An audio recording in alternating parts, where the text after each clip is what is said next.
Hi guys, long time no talk. That was not my intention. Just a quick 5-minute update because I don't want to dwell on it too much, even though it was very traumatic and very life-changing for me. My mother passed away at the beginning of January, which is why I haven't been on here posting about books or anything. I have been reading, but I haven't been posting. As you can understand, it was very traumatic. My mother and I were really close. She was the center point of our family, and we were caring for her and trying and hoping she was going to get better, and unfortunately she passed away very unexpectedly. So that's where I have been.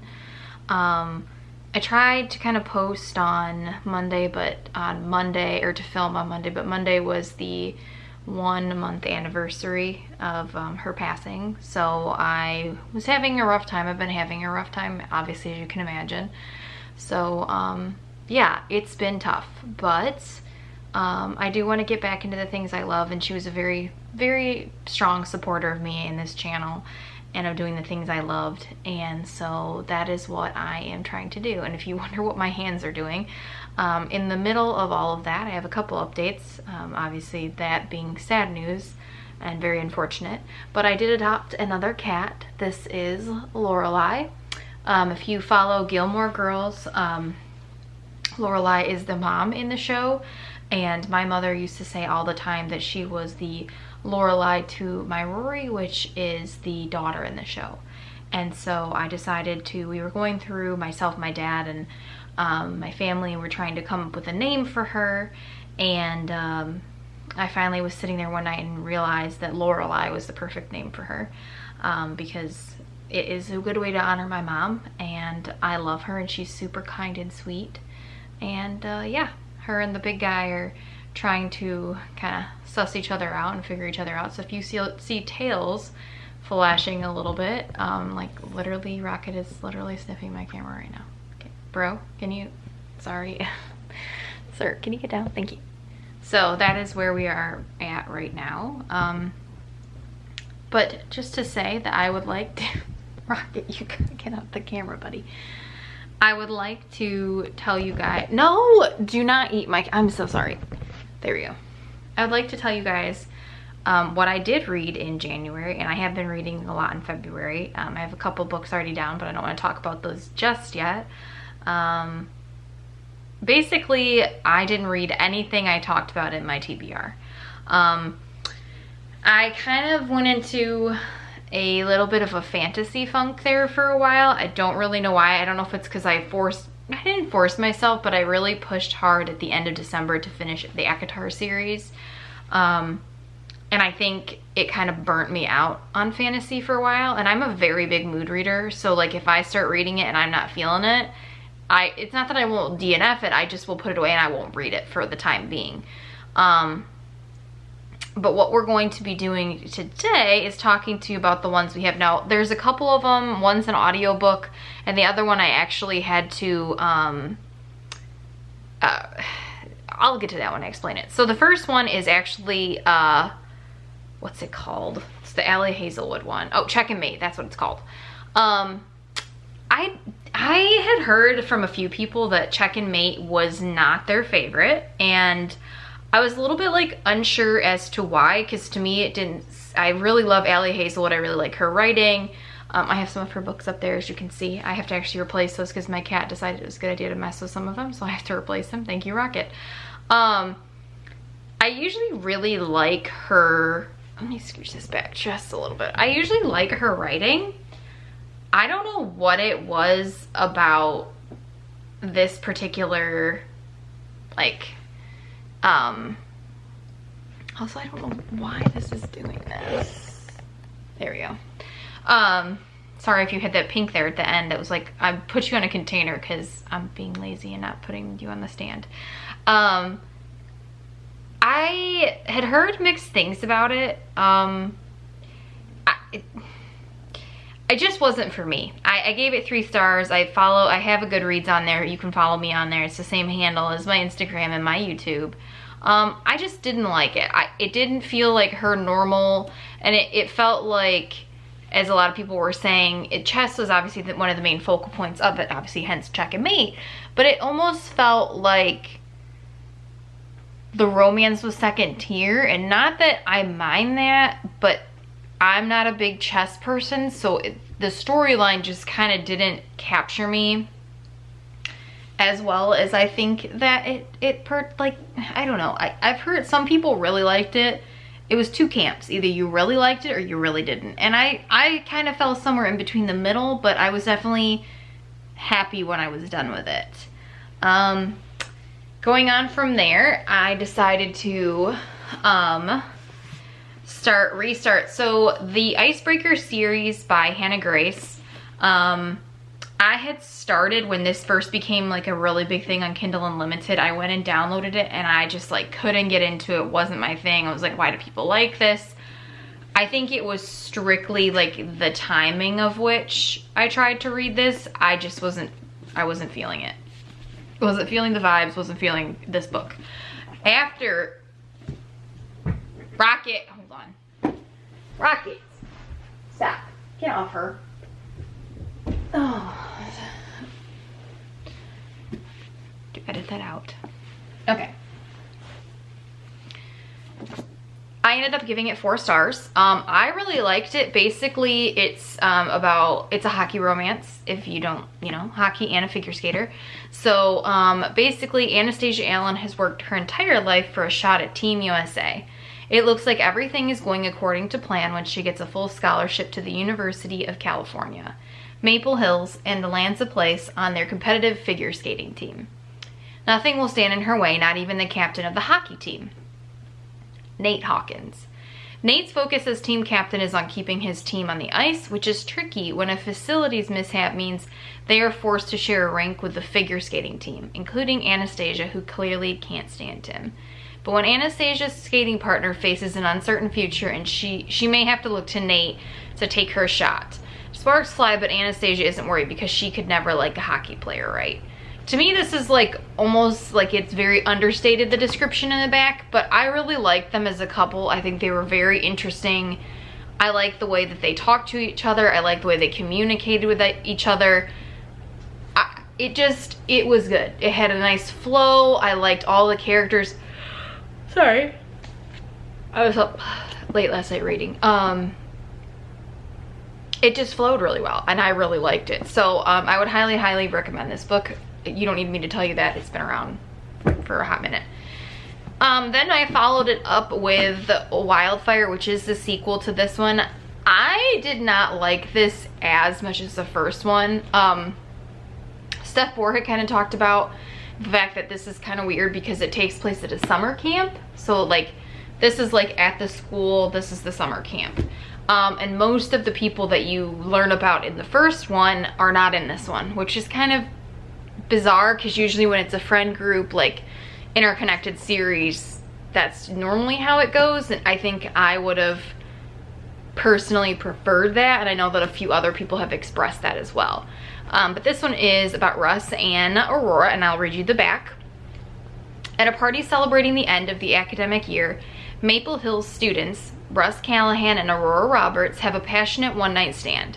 Never one to overstay her welcome or expect much from a man, Aurora slips away before Russ even has the chance to ask for her full name. Days later, they run into each other in their new jobs as summer camp counselors, hoping to escape their complicated home lives. Russ knows breaking the camp's strict no-staff fraternizing rule will have him heading back to Maple Hills before the summer is over, but unfortunately for him, Aurora has never been very good at caring about the rules. I gave this one a 3. It's not that the relationship was bad, I just wasn't as invested in this couple as I was in Nate and Anastasia. I like it. Again, I like the way she writes their relationships. It's very realistic, as doesn't have that third act miscommunication breakup trope that a lot of people really like. They deal with real issues in both of them, and that is one of the things that she has been touted as. It's basically that it's not something you commonly see in a lot of the romance books, even though we all love our contemporary romance books. So, but let me move on to the next one. This one I don't have. I think this is the, let me see which one this is. I think this was, okay, yeah. Undercover Bromance. So you heard me talk about the Bromance Book Club series before. Well, they had the next one on there, and this one was Mac and, oh, I'm so sorry. Mac and Liv. And I love Mac. It was a 4, I think I rated it 4 stars. I liked this one, but I didn't like it as much as Thea's story from the first one. But I did like it, and it's like basically her sister and then Mac, who you learn about in the first book. You don't have to read these technically in order, but I highly recommend you do, because you will get spoilers for the other interconnected books.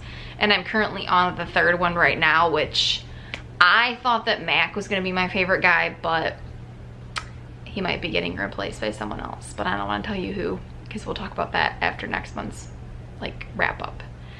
And then I have 2 more. The next one I really thought that I was gonna like, because I was with my aunt at the bookstore. Obviously she came up for the funeral. Came down, I'm sorry. And I saw this and was like, oh, I have to have it. Like, that cover's beautiful. I think it's great. I've never heard anybody talk about it. Looks right up my alley. It's called Raiders of the Lost Heart, which, if you know anything about Indiana Jones, is like a play on Raiders of the Lost Ark. Archaeologist. I was a huge Lara Croft kid growing up. I played all the games. My family loves Indiana Jones. It's my dad's favorite. So I figured I would love it, right? Because it has all the elements of everything I liked. I could not have been more wrong. Oh my God, you guys. This book, I don't know what it is about it. I just wanted it to be over. I didn't feel a lot of chemistry other than like lust between the 2 characters. And I didn't like it. I kind of liked her, but I felt like it was really repetitive and stuff about like different things that were going on. Like, they just kept talking about the same thing over and over and over and over and over again. And it just wasn't that great, which kind of sucks, because they did set it up perfectly for like another one. And I'm kind of sad, because like I just don't really like the guy, and it just wasn't my thing. So this was a 3-star. It wasn't like the worst thing I've ever read. I just felt like I wanted a little bit more plot with it, kind of like more about like a little bit more in depth with like the site and like what they were doing, and we just didn't get it.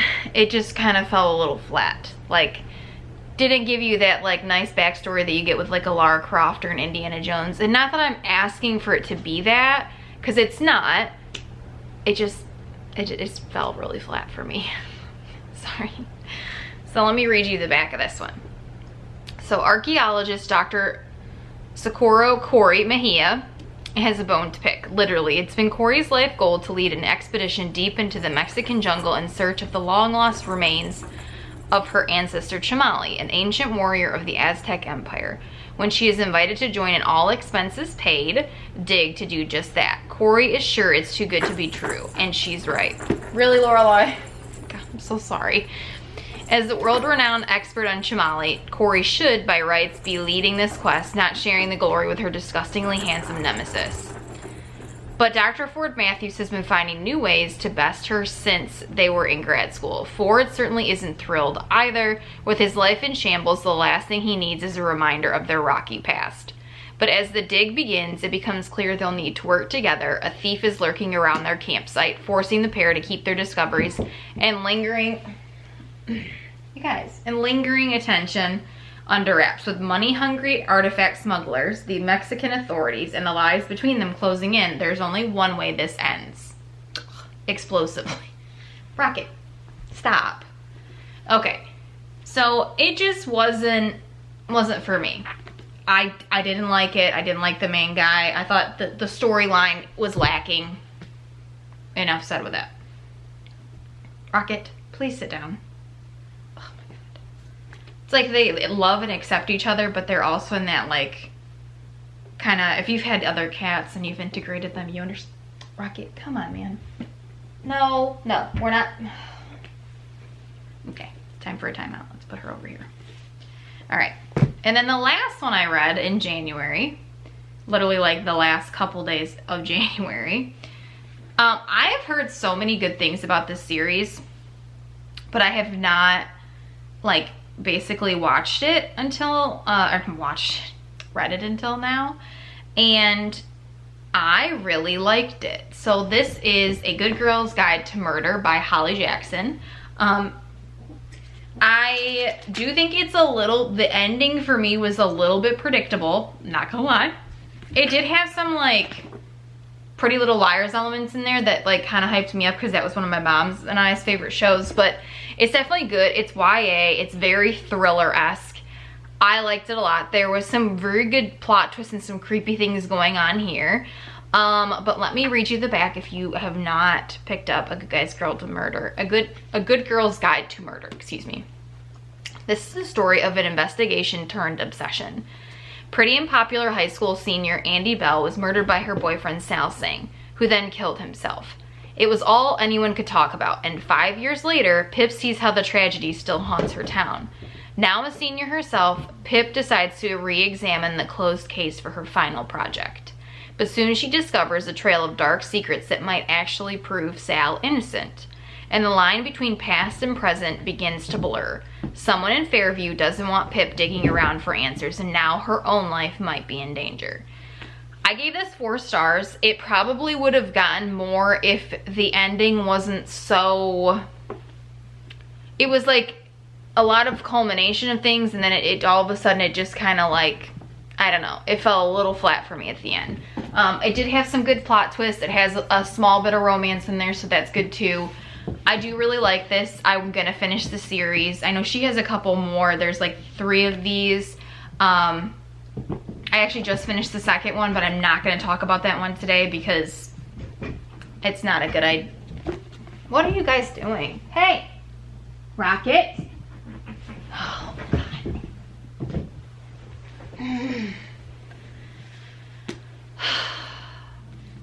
So I gave this one 4 stars. I read the second one. I'm not gonna talk about the second one. I'll talk about the second one next month. But I really like this series, and I will definitely be picking up the next few in it, and a lot of other things by this author, because I know she has a few other books out as well, like 5 Survive, and I forget what the other one is. But this vlog, this reading wrap-up was very chaotic. Hopefully next month's will not be so chaotic, but I'm gonna film a couple more. I'm just trying to give myself some grace as far as everything going on, because I have really low days, and it's gonna be like that. I'm gonna miss her for the rest of my life, and I'm not gonna say any more on it because I'll start crying. But thank you guys for listening to this channel.